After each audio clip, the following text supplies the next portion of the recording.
જય શ્રી કૃષ્ણ જામખંભાળિયા જી હા દોસ્તો, હું ભાવિશા મલકા અને રાધે મેકઓવર એન્ડ નેલ સ્ટુડિયોમાંથી ફરી તમારા માટે કંઈક નોલેજ લઈને આવી રહી છું. ખાસ ઘણા બધાના મેસેજ અને કોલ હતા કે દીદી હાઇડ્રા ફેશિયલનું ડીપમાં નોલેજ આપો, કે હાઇડ્રા ફેશિયલ, હાઇડ્રા મશીનરી શું છે, રાઈટ?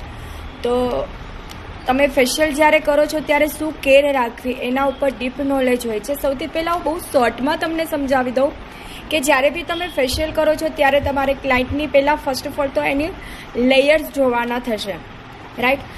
આપણે હરેક લોકોને સ્કિનની 3 લેયર્સ હોય છે.